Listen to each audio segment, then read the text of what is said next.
欢迎收看6小时的财经快讯。首先是美股周四下跌，科技股领跌。投资者衡量美联储在主席鲍威尔发表重要讲话前夕，可能在多大程度上下调9月利率。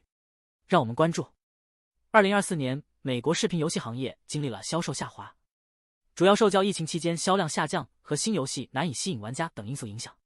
然而2025年预计将出现增长，由任天堂的新 Switch 主机和 Take-Two 的《侠盗猎车手6》带动。下面这条，上周美国出勤失业金人数基本持平，反映出劳动力市场正在降温，但不会迅速恶化。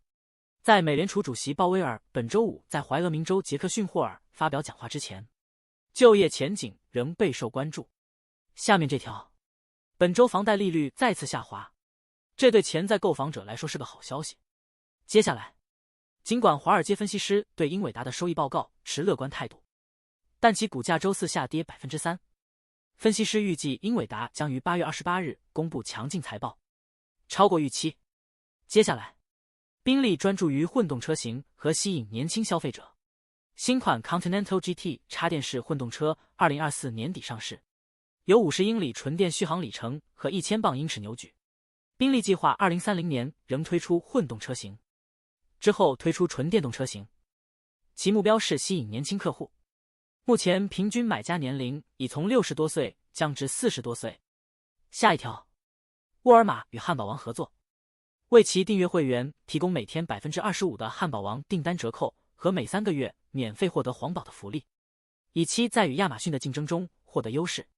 接下来，宝马在7月份首次领跑欧洲电动汽车市场，超过特斯拉，销量比后者多出约300辆。让我们关注美股周四下跌，科技股领跌。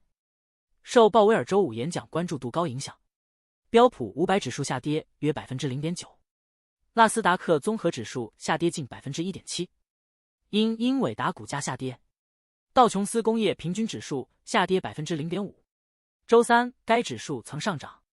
美联储杰克逊霍尔研讨会周四开幕，投资者关注鲍威尔讲话的政策基调转变。美联储上次会议纪要显示，有官员支持7月降息，市场因降息希望从8月初抛售中恢复损失。周四，美国劳工部数据显示，截至8月17日当周首次申请失业救济人数为 23.2 万，高于前一周，符合预期。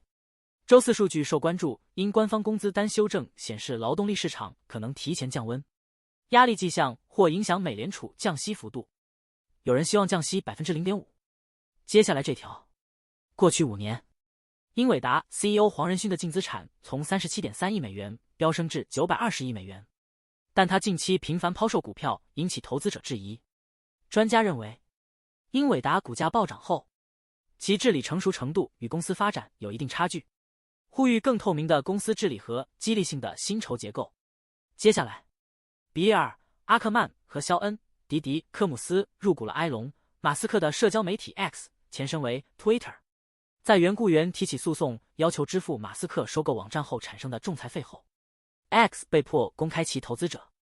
接下来这条，地中海快餐连锁店 Cava 公布 Q2 业绩，营收、收益和同店销售均超出预期，净销售额同比增长 35.2% 至 2.335 亿美元。调整后每股收益为 0.17 美元，高于预期的 0.13 美元。同店销售额增长 14.4%， 高于华尔街预期的 7.45%。 下面这条，商业保险运营的医疗保险优势计划 MA 延迟支付、拒赔并增加医院预授权程序，可能导致医院信用评级下降。尽管 MA 计划越来越受欢迎，但医疗系统对较低的报销率和付款延误表示担忧。美国医疗保险和医疗补助服务中心 CMS 已采取措施，通过降低报销额来减少超额支付。最后为您播报的是，希拉里、克林顿和道格·埃姆霍夫若当选，将创造多项美国历史第一。他们将成为第一对曾在麦当劳工作过的白宫夫妇。以上是过去6小时的财经快讯，我们6小时后见。